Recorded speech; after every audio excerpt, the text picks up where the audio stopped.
जो दोषी है वो संविधान है। बड़े भाई की सोच से ही पता चल रहा है कि जातवाद तो ये खुद डेवलप कर रहे हैं। जातवाद तो अपने आप यहीं से डेवलपमेंट हो रहा है कि वो संविधान ने तो एकता का अधिकार दिया है और बाबा साहब भीमराव अंबेडकर के संविधान पे मेरी औकात नहीं है बोलने की। सरकार से क्या मांग, सरकार से आप क्या आशा रखते हैं? अब जब सरकार के हुक्मरान ही जब वहाँ जाकर अपना शीश ठोक दें और जब पत्रकार, क्योंकि पत्रकार स्वतंत्र होता है, मैंने पत्रकार को वहाँ जाते हुए अपने शीश झुकाते हुए देखा है, तो मुझे नहीं लगता कि इस देश में कोई परिवर्तन हो सकता। इसके लिए बहुत बड़े परिवर्तन की जरूरत है। क्या संविधान की वजह से ये जाति व्यवस्था लागू हुई है? मैं तो नहीं मानता इसको।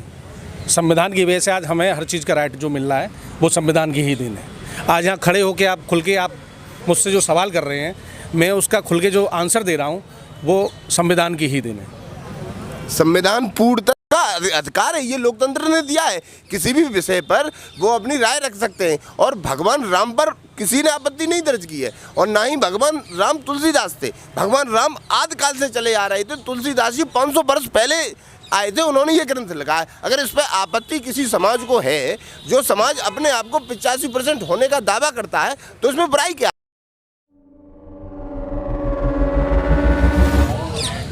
नमस्कार, मैं प्रवीण कुमार, आप देख रहे हैं अखाड़ा न्यूज़। आज हम आए हैं जनपद एटा के कानून के जानकार वरिष्ठ अधिवक्ताओं के पास। आज इनसे जानेंगे जो देश व प्रदेश में एक विवाद चला हुआ है रामचरितमानस की कुछ चौपाइयों को लेकर, जिस पर तमाम सभी दलों के नेता अपने अपने बयान दे रहे हैं। इस पर वरिष्ठ अधिवक्ताओं से जानेंगे इनकी अपनी अपनी क्या राय है। तो सभी अधिवक्ताओं का अखाड़ा न्यूज़ आपका स्वागत करता है। ढोल गमार शूद्र पसनारी सकल ताड़ना के हैं अधिकारी। इस पर ही आपके आ रहा हूँ। तो भगवान राम ने भी समाजवाद के अनुरूप वो केवट के भी राम थे और सबरी के भी राम थे। बात अब तुलसी बाबा की इस चौपाई की आती है। सबसे बड़ी बात है कि उस समय परिस्थितियाँ अलग थीं। उस समय नारी को एक रत्न माना जाता था और नारी को घर से बाहर नहीं निकाला जाता था। और अभी 20 साल पहले की अगर देख लो तो घूंघट में नारियां रहती थीं। अब समाज बदल गया, परिस्थितियां बदल गईं। और जब कानून के विशेषज्ञ लोगों को आप ये बात पूछ रहे हो, तो मेरी समझ से ये कि आज तुलसी बाबा भी जिंदा होते और भगवान राम भी हमारे बीच में होते। अगर कोई ज़्यादा व्यक्तियों को अगर परेशानी का सामना करना पड़ रहा है, अगर उनको गलत लग रहा है, तो मेरी समझ से यही है कि उसमें अमेंडमेंट होना चाहिए। अब बात हुआ नारी की। अच्छा, आपकी नज़र में इसमें रामचरितमानस की चौपाई में सुधार होना चाहिए? क्योंकि उसका कारण ये है कि मुझे ये पूरा भरोसा है अपने धर्म पर और मुझे तुलसी बाबा पर भी भरोसा है कि अगर उन्हें लगता है कि एक बड़े वर्ग विशेष को इससे सामना करना पड़ रहा है, उनका अहित हो रहा है, तो वो भी विचार करते। जहाँ रामचरितमानस में तमाम अच्छाइयाँ भी हैं, पूरी उनकी बहुत मैंने पढ़ा है, अच्छा है। और वाल्मीकि रामायण भी बहुत अच्छी है। भगवान राम भी होते। अगर किसी को परेशानी हो रही है, चाहे वो नारी को, शूद्र को, या किसी को कोई प्रॉब्लम का सामना करना पड़ा है, तो मेरी समझ से कि उसमें अमेंड होना चाहिए। अच्छा वकील साहब, आपका इस चौपाई को लेकर क्या मानना है? जैसा कि अभी पवन भाई ने कहा कि आज की डेट में हम तो कानून के रखवाले हैं। लोग हमारे पास न्याय के लिए आते हैं, हम उनकी बात रखते हैं। कानून में भी और संविधान में भी जो चीज़ सही होती है, गलत होती है, तो उसमें भी अमेंडमेंट होते आए हैं और आज भी हो रहे हैं। संसद में बहस भी होती है, कोई नया कानून आता है तो सब लोगों की पक्ष विपक्ष की दोनों बातें रखी जाती हैं। ये एक संविधान की बहुत अच्छी खूबसूरती है। हमारे लोकतंत्र में जो संविधान है बाबा भीमराव अम्बेडकर साहब ने बनाया था, ये उनकी दी हुई प्रथा है और बहुत अच्छी बात है। समाज में बैठ के विद्वान लोग हैं, सनातन धर्म के भी लोग हैं, सब लोग सनातन धर्म से ही आते हैं। विश्व हिंदू अगर घोषित करना चाहते हैं तो सबसे बढ़िया बात है सबको साथ लेके चलना चाहिए। सब एक ही विचारधारा के लोग हैं। कुछ लोगों का हो सकता है। आपका इस चौपाई पर क्या? इस चौपाई पे ही आ रहा हूँ। कुछ अगर लगता है ज़्यादा, अगर किसी को कोई ज़्यादा दिक्कत हो रही है तो उसमें ऐसी कोई बड़ी बात नहीं है, उसको चेंज भी किया जा सकता है। नहीं, आप स्वामी प्रसाद मौर्य के बयान से सहमत हैं या नहीं? मैं ये बता रहा हूँ, अपनी राय बता रहा हूँ। उनका बयान उनकी अपनी जगह है। मेरा जो मानना है, अगर दिक्कतें हो रही हैं तो वरिष्ठ लोग हैं, उसको चेंज करना चाहिए। अब हम दूसरे मुद्दे पर आते हैं। इसी मुद्दे को लेकर सपा सुप्रीमो अखिलेश यादव ने आगे बढ़कर एक और बयान दिया। उन्होंने कहा कि जब हमने मुख्यमंत्री आवास खाली किया था, तब मौजूदा मुख्यमंत्री श्री योगी आदित्यनाथ ने उनका आवास गंगा जल से धुलवाया था। आप इसको क्या मानते हैं वकील साहब? सही किया था या गलत किया था? ये तो अपनी अपनी परंपरा है। कुछ लोग गृह प्रवेश करते हैं, पूजा पाठ करके करते हैं, गंगा जल नहीं। बात वकील साहब गृह प्रवेश की नहीं, बात गंगा जल की उन्होंने जो सवाल उठाया है। अरे हमारे हिंदू धर्म में गंगा जल सबसे पवित्र होता है। कहीं किसी आवास में हम जाते हैं तो गंगा जल का छिड़काव करते हैं, इसमें क्या तूल देने वाली बात है? स्वाभाविक है। जैसे दारू पीने की शौक है वो शैंपेन खोलता है, जैसे गंगा में आस्था है वो गंगा जल छिड़कता है, तो ये कोई मुद्दा नहीं है। अच्छा, आपकी नज़र में एक ये सामान्य परंपरा थी, इसमें कोई उनका या शूद्र या किसी जात विशेष का कोई अपमान नहीं था? अपमान नहीं है, इसमें क्या अपमान है? कोई अपमान नहीं है। हम अपने चैम्बर में जाते हैं, सुबह जाके अगरबत्ती लगाते हैं, झाड़ू लगाते हैं, जल होता है उसका छिड़काव करते हैं। ये अपनी अपनी दैनिक दिनचर्या है। आप किसी कार्य को कैसे शुभारंभ करते हैं, ये तो आपकी मानसिकता का प्रतीक है कि आप किस में आस्था रखते हैं, कैसे आस्था रखते हैं, आपकी दिनचर्या क्या है। कुछ लोग उठते हैं सुबह नहा धो के पूजा करने के बाद ही चाय पीते हैं, कुछ ऐसे होते हैं कि चाय पीने के बाद फ्रेश होने जाते हैं। तो ये अपनी एक सामान्य सी प्रक्रिया है, इसमें कोई। ठीक वकील साहब, अच्छा आपका क्या मानना है वकील साहब, जो अखिलेश यादव ने ये बयान दिया कि मेरे आवास को गंगा जल से क्यों धुलवाया, क्या योगी आदित्यनाथ की जाति मानसिकता के कारण या एक सामान्य प्रक्रिया थी? ये तो भाई उनका पॉलिटिकल प्रोपोगंडा है। वो ये चाहते हैं कि हमारा सब इकट्ठा हो जाए शुद्ध, और ये वकील साहब कैमरे की तरफ, ये तो पॉलिटिकल प्रोपोगंडा है उनका। ये तो नेता लोग अपने अलग अलग भाषण देते रहते हैं कि कोई हमारे फेवर में आए या हमारा वोट बैंक किस तरीके से बढ़ाया जाए, तो ये तो राजनीतिक है, चलता रहता है। ये तो अपने अपने बयान देते रहते हैं। वकील साहब आपका क्या मानना है, जो अखिलेश यादव ने इस पर आरोप लगाया कि गंगा जल से मेरा आवास क्यों धुलवाया, ये एक सामान्य प्रक्रिया थी या एक जातीय मानसिकता के कारण किया गया? मेरे हिसाब से तो जातीय उनकी सोच के अकॉर्डिंग ये सब किया गया था कि उसको गंगा जल से धुलवाना। अब ठीक है, आज उनकी सरकार है, कल को सरकारें बदलती रहती हैं, वो तो आज गंगा जल से धुलाए, कल फिर उसमें हवन भी होंगे, तमाम प्रक्रियाएं। ये तो नेताओं का अपना अपना मानना है, ये तो चलता रहता है, इसमें कोई ऐसी कोई खास वजह नहीं है। लेकिन उनके लिए वजह हो सकती है, हमारे लिए इतनी बड़ी वजह नहीं है। तो आप ये जो अखिलेश यादव का जो आरोप है उसे आप सही मानते हैं या गलत मानते हैं? बिल्कुल सही आरोप है, वो बात रख रहे हैं और अगड़े पिछड़े की बात है तो सही है मेरे हिसाब से। पवन जी आपका क्या मानना है?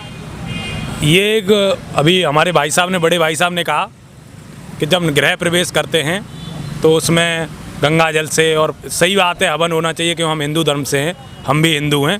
पर बात अगर इसकी आ जाए कि मान लो कोई एक मुख्यमंत्री पद पर रहा हो और जब तुम आवास में जा रहे हो उसके बाद करोगे वो टोंटी चुरा ले गया, ये सब कहीं ना कहीं मानसिकता दिखाती हैं कि आप अगड़े और हमें पिछड़े दिखाना चाह रहे हैं। क्योंकि अगर बात जातवाद की आ जाए तो तमाम ऐसे, चाहे वो शूद्र लोग हों उनमें भी भगवान ने अवतार लिया है, चाहे यादव हों उनमें भी अवतार लिया है। तो बात ये मानसिकता की बात है। गंगा जल से धुलवाना, माननीय मुख्यमंत्री जी का इसमें धन्यवाद देता हूँ कि वो कम से कम आज भी हिंदू धर्म को इतना मान रहे हैं और गंगा जल से धुलवा रहे हैं। पर मेरा निवेदन ये है, यही मेरा मुख्यमंत्री जी से निवेदन है आपके माध्यम से, जहाँ आज पूरे प्रदेश में एक पूरी तरह से गुंडा राज है, जहाँ रोज़ बेटियों की हत्या हो रही है, बेटियों के साथ बलात्कार हो रहा है, लूट हो रही हैं। आप जनपद एटा में देख लीजिए, पिछले 4-5 दिनों में मैं अखबार पूरा रंगा हुआ देख रहा हूँ, तो उस अखबार पर जो खून है वो गंगा जल से कब धुलेगा? मेरा यही निवेदन है आपके माध्यम से। कहीं आज यहाँ घटना हो रही, कहीं यहाँ घटना हो रही है। सही है कि आप ये आस्था का विषय लेके चल रहे हैं, मुझे बड़ी खुशी होती है कि जब हिंदू बात आती है और आस्था का विषय आता है। पर वहीं मेरा निवेदन ये आ रहा है कि जिस राम राज्य की हमने कल्पना करके हमने आपको वोट दिया, मैं यादव हूँ, उसके बाद भी राम राज्य के लिए वोट दिया, आज वो राम राज्य हमें कहीं नहीं दिखाई दे रहा। जहाँ आज केवल प्रशासन की गुंडागर्दी पूरी तरह चल रही है, केवल चिन्हित करके युवाओं को परेशान किया जा रहा है, और आए दिन जो घटनाएं हो रही हैं उन पर कब गंगा जल से ये जो कलंक ये लगा हुआ है कि रोज़ घटनाएं हो रही हैं, रोज़ मर्डर हो रहे हैं, रोज़ हत्याएं हो रही हैं, उन पर और गंगा जल चल जाए तो माननीय मुख्यमंत्री जी का मैं बहुत बहुत आभारी रहूँगा। वकील साहब आप इस पर क्या कहना चाहेंगे, जो घटनाएं लगातार हो रही हैं, जैसा कि आपके साथी वकील साहब ने, युवा वकील साहब ने जिसमें राय रखी है, उस पर आप क्या कहना चाहेंगे? ये कोई सरकार नहीं कराती है, ये हमारे कुछ गलत विचारधारा के लोग जो होते हैं वो हमेशा से करते चले आ रहे हैं, महाभारत से रामायण के समय में भी।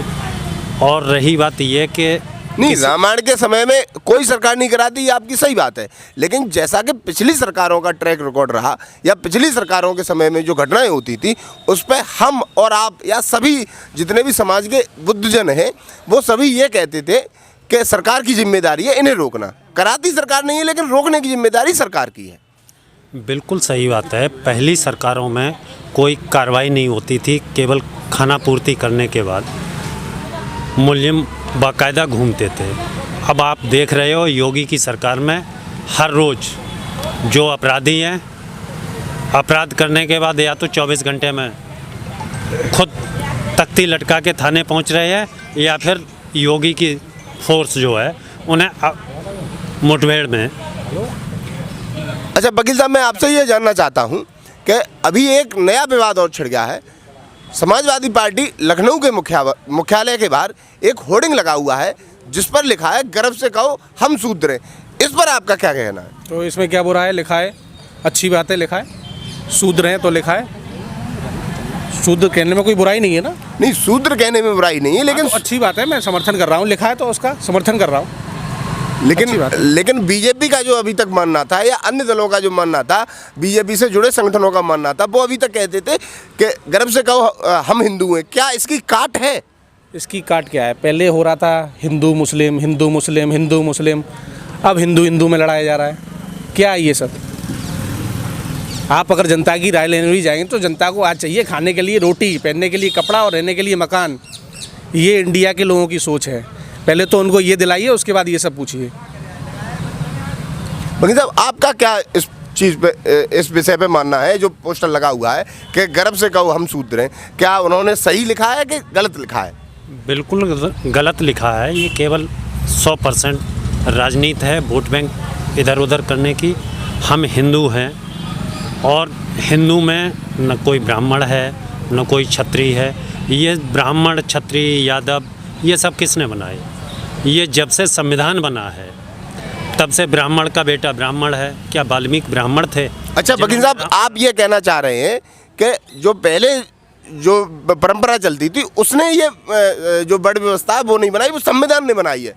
बिल्कुल सही बात है। पहले तो जो जिस काम में करता था उसे पहचान चिन्ह के रूप में, जो व्यवसाय करता था उसे बनिया वर्ग बना दिया, जो मेहनत मजदूरी करता था उस तरीके से।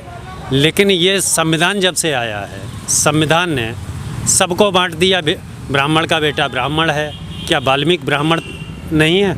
उन्होंने हमारे ग्रंथ को, रामायण को लिखा। हम उन्हें नहीं पूछते हैं, वाल्मीकि को नहीं पूछते हैं। तो ऐसे तमाम हैं जिन्हें ये लोग कह रहे हैं कि हम सब शूद्र हैं। उन्हें ब्राह्मणों का तबका मिला हुआ है, ब्राह्मणों की उपाधि मिली हुई है। नहीं, उन्हें अगर ब्राह्मणों की उपाधि मिली होती वकील साहब, मैं आपका एक विषय की तरफ ध्यान अंकित करना चाहता हूं कि भूतपूर्व में तत्कालीन राष्ट्रपति श्री रामनाथ कोविंद जी एक मंदिर गए थे बिहार में। तो उनके मंदिर दर्शन करने के बाद उस मंदिर को गंगा जल से धुलवाया गया था। क्या ये अपमान नहीं था? ये क्या ये बड़ व्यवस्था का वो नहीं था? जहाँ तक मंदिर तो गंगा जल रोजाना छिड़का जाता है इसमें। नहीं, उनके दर्शन करने के बाद, क्योंकि वो दलित समाज से थे। अगर ये हुआ तो वहाँ की गलत हुआ। नहीं, आपकी नज़र में ये नहीं होना चाहिए। ये हुआ गलत हुआ। लेकिन आप ये जो बड़ व्यवस्था है या जो शूद्र व्यवस्था है, इसके लिए आप संविधान को दोषी मानते हैं? बिल्कुल मानते हैं। ब्राह्मण नहीं है, जो मांस खाता है वो ब्राह्मण नहीं है। तो इस तरीके से होना चाहिए। क्या जो ब्राह्मण दारू पी रहा है, मांस खा रहा है, वो ब्राह्मण कहलाने योग्य नहीं है? नहीं कहना चाहिए उसे। और जो सुबह शाम पूजा करता है, ईमानदारी से मेहनत करता है, बेईमानी दूसरों को कष्ट नहीं पहुंचाता है, वो ब्राह्मण है। लेकिन आप जो बातें कह रहे हैं ये एक सभ्य समाज की परिकल्पना हो सकती है, लेकिन असलियत में आप भी जानते हैं, हम भी जानते हैं, ऐसी मान्यता नहीं है हमारे समाज में। नहीं, बिल्कुल है। आप जो पढ़े लिखे हैं, एक क्लास ऑफिसर हैं, एससी जिन्हें आप कह रहे हैं एससी, उनके साथ सब बैठ के होटल में कौन देखता है कौन पंडित है, कौन शूद्र है, कौन भंगी है, कौन जाटव है? होटल में बैठ के कौन देखता है? लेकिन भारत की एक सच्चाई ये भी है कि कुछ जगहों पर अभी भी जातिवाद है। वकील साहब, इस बात पर मान सकते हो जहाँ है गलत है। अच्छा, आपका क्या मानना है वकील साहब इस विषय में? संविधान ने जो आज हमें हक दिए हैं, बाबा क्या संविधान की वजह से ये जाति व्यवस्था लागू हुई है? मैं तो नहीं मानता इसको। संविधान की वजह से आज हमें हर चीज़ का राइट जो मिल रहा है वो संविधान की ही देन है। आज यहाँ खड़े होकर आप खुल के आप मुझसे जो सवाल कर रहे हैं, मैं उसका खुल के जो आंसर दे रहा हूँ वो संविधान की ही देन है। संविधान पूर्णतः सही है, बिल्कुल सही है। आपका क्या कहना है? जब मैंने शूद्र वाली होर्डिंग देखी कि हम भी शूद्र हैं, मुझे पता चला कि आज वास्तव में आदमी में मानसिकता आदमी की बदल रही है। प्राचीन काल में शूद्र वो होते थे जिन्हें उनके अधिकारों से वंचित कर दिया जाता था। पुरानी मूवी देखी होंगी आप लोगों ने, उसमें ये होता था कि शूद्र बैठा है, ज़मीन पे बैठा रहे, तेरी बेटी नहीं पढ़ने जा सकती, तू ये काम नहीं कर सकता। मैं उस प्रत्येक व्यक्ति को शूद्र मानता हूँ जिसे उसके अधिकारों से वंचित किया जा रहा हो। जहाँ आज जो सरकारें हैं, जो तानाशाही सरकारें हैं, वो लोकतंत्र की हत्या कर रही हैं, और आज वो प्रत्येक व्यक्ति शूद्र है जिसको उसका अधिकार नहीं मिल रहा। आज वही अपनाया जा रहा है। अगर मान लो अखिलेश यादव के कार्यालय के बाहर लगाया या किसी यादव ने लगाया, तो मैं तो उसे यादव को भी शूद्र मानता हूं अगर वो अपने अधिकार की बात नहीं कह पा रहा। नहीं, वो एक पटेल साहब हैं, उन्होंने लगाया। कोई हो, पटेल साहब हो या कोई हो, जिन्हें चाहे ब्राह्मण हो या ठाकुर हो, अगर उसे उसका अधिकार इस लोकतंत्र में नहीं मिल पा रहा तो वो मेरी नज़र में शूद्र है। और दूसरी बात, अभी बड़े भाई हमारे कह रहे कि डॉक्टर भीमराव अंबेडकर के जो संविधान, बाबा साहेब के संविधान के वजह से ये जातवाद की हुई, क्या बड़े भाई हैं हमारे, बहुत अनुभवी हैं ये, उस समय की इन्होंने किताबें पढ़ी होंगी, पुराने ग्रंथ पढ़े होंगे। अब बाबा साहब भीमराव अंबेडकर ने तो जातवाद को ख़त्म किया है, जहाँ समानता का अधिकार दिया है। तमाम ऐसे जो आज पूरी व्यवस्था चल रही है ना, पहले जमींदारी प्रथा में चले जाएं आप, जिसका जमींदार को मन किया उसकी ज़मीन ले ली, मन किया उसकी बेटी उठा लाए, कितनी प्रथाएं थी, उनको सबको डॉक्टर भीमराव अंबेडकर ने उन्हें तोड़ा है। और मैं बता रहा हूँ कि आने वाले समय में लोग डॉक्टर भीमराव अंबेडकर को भी अपना भगवान मानकर पूजेंगे, ये देख लेना आप। इसलिए मैं भी शूद्र हूँ, ये जो होर्डिंग है वो सही है। वो केवल वो लोग हैं जो पीड़ित लोग हैं, जिन्हें अधिकार नहीं मिल रहे। मुझे तो ये लगता है जिस युवा को अपना अधिकार नहीं मिले, जिस व्यक्ति को अपना अधिकार नहीं मिले, वो उसी पुराने वाले में चला जाए कि भैया हमारे साथ तो वो शूद्रों जैसा व्यवहार हो रहा है, हमें हमारा अधिकार नहीं मिल रहा। उस समय कोई व्यक्ति बहुत काबिल है, अगर मान लो किसी शूद्र का बच्चा काबिल हुआ तो उस समय ब्राह्मण ये कह देता है, अरे ये क्या करे, ये क्या जाने, इसका क्या मतलब है। वो आज व्यवस्था हो रही है, तो वो होर्डिंग जो लगी है, मैं उसके पूरे समर्थन में हूँ। लेकिन हमारे पंडित जी वकील साहब साथी का मानना है कि ये संविधान, जो जाति व्यवस्था का जो दोषी है वो संविधान है। बड़े भाई की सोच से ही पता चल रहा है कि जातवाद तो ये खुद डेवलप कर रहे हैं। जातवाद तो अपने आप यहीं से डेवलपमेंट हो रहा है कि वो संविधान ने तो एकता का अधिकार दिया है, और बाबा साहब भीमराव अंबेडकर के संविधान पे मेरी औकात नहीं है बोलने की। वो डॉक्टर भीमराव अंबेडकर, जिसके हजारों देशों ने उनका अनुसरण किया, तमाम आपको पता होगा, तमाम संसद का हमारे यहाँ का अनुसरण करते हैं। तो इसलिए बाबा डॉक्टर भीमराव अंबेडकर के संविधान कहीं भी जातवाद का तो नाम ही नहीं है, और उनके संविधान से ये देश चल रहा है। और मैं संविधान की और लोकतंत्र की इज्जत करता हूँ, कानून का छात्र हूँ, इसलिए लोकतंत्र और उसकी इज्जत करता हूँ। ये जातिवाद और ये पुतले यहीं रखे रह जाएंगे। अगर कोई काम में आएगा तो डॉक्टर भीमराव अंबेडकर का संविधान काम में आएगा। उसी से न्यायिक व्यवस्था चल रही है, कार्यपालिका चल रही है, उसी से ये सब व्यवस्थाएँ चल रही हैं। ये लोग जो ये कुछ अलग सोच के लोग हैं, ये लोकतंत्र की हत्या करना चाहते हैं। हकीकत ये है। अब मैं एक अंतिम सवाल आप सभी से पूछना चाहूँगा। एक बागेश्वर धाम के महंत हैं पंडित धीरेन्द्र शास्त्री, वो अभी उत्तर प्रदेश में प्रयागराज में आए हुए हैं। उन्होंने एक बयान दिया है कि जो इस चौपाई को नहीं मानता है या जो इस चौपाई का विरोध कर रहे हैं, वो कैंसर के रोगी है, देशद्रोही है, उन्हें देश से निकल जाना चाहिए।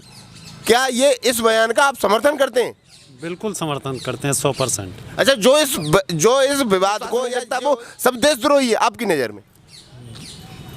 विश्वास कटाक्ष करना, विश्वास करना या न करना अपने तक सीमित है। अगर उसे उसका नहीं, ये तो उनका अधिकार है, ये लोकतंत्र ने दिया है। किसी भी विषय पर वो अपनी राय रख सकते हैं, और भगवान राम पर किसी ने आपत्ति नहीं दर्ज की है, और ना ही भगवान राम तुलसीदास थे। भगवान राम आदि काल से चले आ रहे थे। तुलसीदास जी 500 वर्ष पहले आए थे, उन्होंने ये ग्रंथ लगाया। अगर इस पर आपत्ति किसी समाज को है, जो समाज अपने आप को 85% होने का दावा करता है, तो इसमें बुराई क्या है? देखो, ये जो है सबसे बड़ी, बिल्कुल तुलसीदास जी, आज भी ऐसे लोग हैं जो वास्तव में कई दशकों पुरानी बातें बता देते हैं। आप धीरेन्द्र शास्त्री के देशद्रोही वाले बयान का समर्थन करते हैं? बिल्कुल समर्थन करते हैं, बिल्कुल समर्थन। वकील साहब, आप क्या कहना चाहेंगे? मैं तो उनकी बात का बिल्कुल खंडन करता हूँ। उनको कोई राइट नहीं है किसी को दोषद्रोही कहने का। अगर कोई ऐसी बात है तो वो कानून व्यवस्था उसके लिए बनी हुई है। किसी को ये राइट नहीं है कि कौन देशद्रोही है, कौन आतंकवादी है, कौन क्या है, वो कौन होते हैं कहने वाले। बाबा जी हैं, अच्छी बात है, सनातन की बात करते हैं, सपोर्ट करते हैं, हम सब हिंदू हैं, सब सपोर्ट करते हैं उनकी बात का, लेकिन मैं उनकी इस बयान का खंडन करता हूँ खुल के। बनी साहब आप बताएं, आपका क्या है? कैंसर एक ऐसी मर्ज है कि जिस भी परिवार में हो जाए उस परिवार की आर्थिक व्यवस्था से लेकर सबको बर्बाद कर जाता है। तो बाबा जी की ये सोच है कि 85% लोग शूद्र हैं, तो अगर देश में इस तरीके की बीमारी, क्योंकि बाबा जी को भाई मैंने सुना है कि बाबा जी जो कहते हैं वो हो जाता है, जिसे श्राप दे दिया, जिस भूत को बजा दिया, मैंने उनकी तमाम वीडियो देखी हैं। तो बाबा जी जब आप इतने भगवान हो तो भगवान को ऐसे शब्द नहीं कहने चाहिए। दूसरा एक निवेदन और है कि बाबा जी सब बता देते हैं, आदिकाल की बात, आने भविष्यवाणी। तो पुलवामा में RDX कौन लेके आया? तो मेरा यही सवाल है बाबा से कि वो बता दें बाबा जी, जिससे कि हमारे यशस्वी प्रधानमंत्री और ये जो सरकार चल रही है वो जो देश की एजेंसियां अभी तक नहीं ढूंढ पाई हैं कि पुलवामा में जो RDX था वो कौन लेके आया। हमारे अधिवक्ता साथी का मानना है कि वो बाबा जी बता दें। हाँ, वो बाबा जी बता दें, और जो तमाम जांचें अभी तक अटकी हुई हैं, और बाबा जी ये और बता दें जो नीरव मोदी पैसा लेके भाग गया वो कौन से देश में कहाँ वाने पैसा छिपाया, तो सारी इन्वेस्टिगेशन एजेंसियां खत्म हो जाएं, केवल बाबा जी का इलाज चलता रहे।